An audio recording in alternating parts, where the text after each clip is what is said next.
السلام علیکم ناظرین، بڑی دکھ بڑی خبر سامنے آئی ہے کہ مولانا کلیم صدیقی صاحب کو اور مولانا عمر گوتم صاحب کو اور مولانا کلیم صدیقی صاحب کے 12 ساتھیوں کو عمر قید کی سزا سنا دی گئی اور 4 ساتھیوں کو 10 سال کی قید کی سزا سنائی گئی ہے۔ اور اس خبر سے پورے ملک کے اندر بے چینی پھیلی ہوئی ہے اور سب مسلمان بے چین ہیں اور بڑے پریشان ہیں، ان کو تکلیف پہنچی ہے۔ تو یہ بات یاد رکھے کہ یہ فیصلہ جو علاقے کی چھوٹی عدالت ہوتی ہے وہاں سنایا گیا ہے، تو یاد رکھے یہ کوئی ہائی کورٹ اور سپریم کورٹ کا فیصلہ نہیں ہے۔ ہم یہ کیس ہائی کورٹ اور سپریم کورٹ تک پہنچا سکتے ہیں اور انشاءاللہ امید ہے اور دعا بھی کرے، اللہ پر بھروسہ رکھے، توکل رکھے کہ انشاءاللہ اچھی خبر آئے گی۔ اور دوسری بات یہ ہے کہ ویسے بھی گھبرانے کی ضرورت نہیں ہے۔ مسلم شریف کی حدیث ہے جس کا خلاصہ ہے کہ ایسا زمانہ آئے گا اور مسلمانوں کے لیے ایسا خطرناک دور آئے گا کہ مسلمانوں کے لیے، ایمان والوں کے لیے ایمان پر چلنا اتنا مشکل ہوگا جس طرح ہاتھ میں انگارے لے کر چلنا مشکل ہے، ایسے ایمان پر چلنا مشکل ہو جائے گا۔ تو ایسا دور چل رہا ہے۔ دوسری بات یہ ہے کہ ہر دور کے اندر، ہر زمانے کے اندر علماء حق کو جیلوں کے اندر ڈالا گیا ہے۔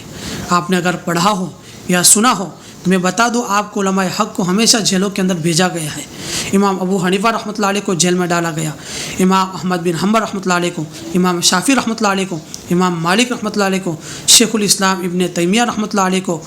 اور اسی طرح امام العز بن عبد السلام رحمۃ اللہ علیہ کو، ایسے بہت سارے علماء حق کو جیلوں کے اندر ڈالا گیا ہے، کیونکہ انہوں نے وقت کے بادشاہ کی، وقت کے امیر کی ڈر سے یا ان کے خوف سے کلمہ حق کو کہنا نہیں چھوڑا، حق بات کہتے رہے، اس لیے ان کو بھی ڈالا گیا ہے۔